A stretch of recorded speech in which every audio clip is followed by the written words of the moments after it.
If you want to save yourself hundreds of hours of development time, then your Unity project should probably include what we're talking about today. Today, we're talking about scriptable objects. When you have to update like 147 weapon prefabs manually, one by one, then you probably should have used scriptable objects. So in this video, we are going to talk about what scriptable objects are so we can turn that 3 hours of prefab hell into 30 seconds of work. Let me show you how to use scriptable objects.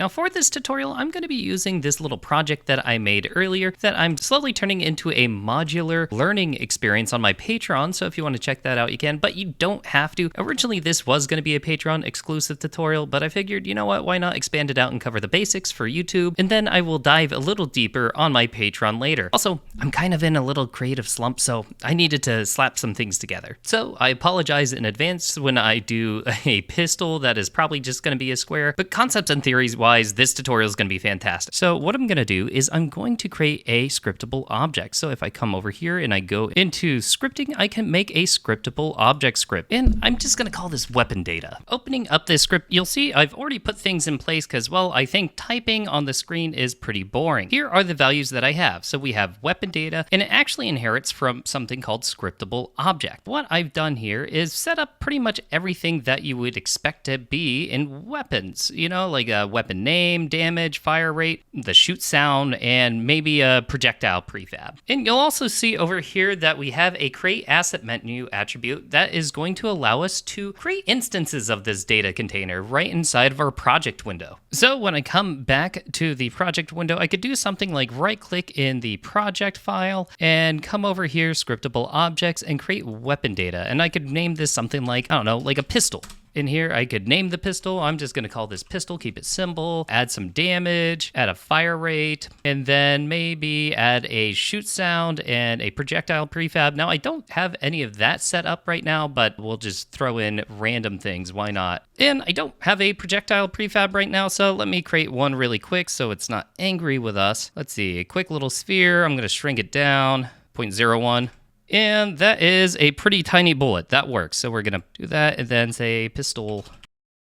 And so I can just drag that into here and we are set there. So we have our scriptable object, but what can we do with it? All it is doing is holding data. So, well, we're going to need a script to fire this thing. So I'm going to make a quick little mono behavior here and call it weapon.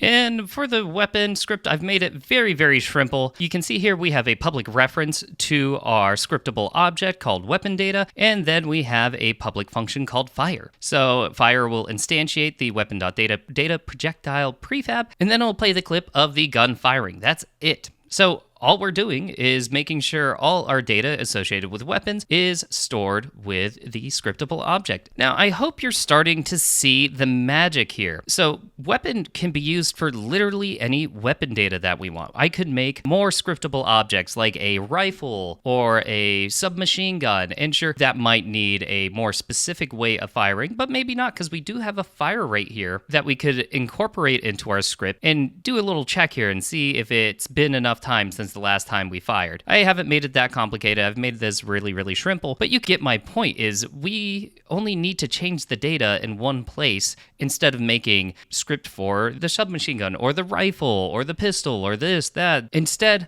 all of that data is stored on the scriptable object. Now, there's something important we should discuss when it comes to scriptable objects, and that is serialization. Don't be worried if that sounds a little intimidating. All I am talking about is scriptable objects' ability to save data. So just like mono behaviors, it is not going to save data at runtime. So even though it is stored in your assets and doesn't live and exist in the scene, whenever we are using scripts and stuff to change things like the base damage or the fire rate, all of that, when we turn off the play button or shut down the program and start it up again, it is going to load whatever values we had here at the beginning. So if we want to save some of the data and information, have something persisting, like let's say maybe a permanent damage boost. Let's say our pistol, every time they get 10 kills, they get like +5 damage permanently to any pistol weapon that they use. Well, we're going to have to do something a little different. So let's adjust our weapon data script and fix it so it can save data.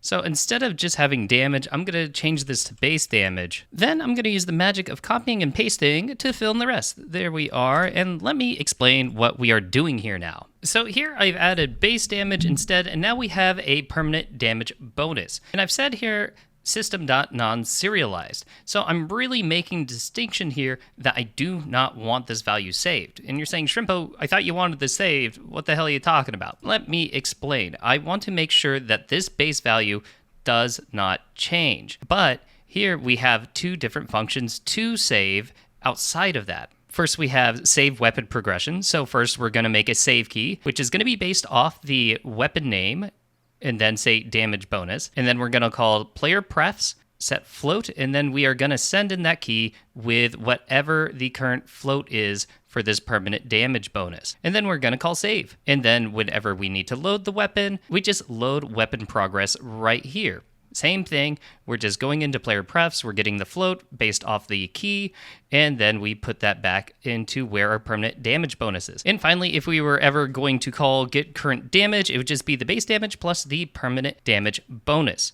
Now, you're probably wondering, all right, but how do I change the permanent damage bonus? Well, that's why I need to add a script here and call it add permanent damage bonus, which will take in a float. It'll be a public function, and it will just take whatever the permanent damage bonus is now by the amount, and then we'll call save weapon progress immediately to make sure we don't lose that data. Again, let me reiterate, every single time you are in play mode and these values are changing over here, your base damage is increasing by a quadrillion because you're so good at the game, that base damage is always going to stay the same. Just another way to also make sure that people who are maybe working in the editor, and again, this base damage that's happening with the pistol, whenever it's increasing during playtime, whenever we close out, it is going to go back to whatever that base value was. So that's just an important feature to know about scriptable objects. If you don't know that, you're going to get very confused when things keep resetting. And just to mention some of the other important magic to remember about scriptable objects, just think of them like this. They are independent data containers. They can be created and modified in the Unity editor, just like right here, and created just like this, unless it glitches out when I click it. They can be referenced by multiple objects, and so that way you don't have to change every single instance of the object just to get the values you want. They help separate out data from behavior, and they also just make it a lot easier to maintain and modify your code because all of this is just shared by one scriptable object, and it's shared by all your pistol instances. So that is my brief intro to scriptable objects. If you want to learn more and dive a little deeper, what I'm going to be doing in my Patreon tutorial, expanding out how I create different waves in this game and improving the overall form of my scriptable objects that I already have that contain the data for my waves. So if you want to learn more about scriptable objects and see them used in this little game, check out my Patreon. Otherwise, I will see you on the next one. It's good to be back. Bye-bye.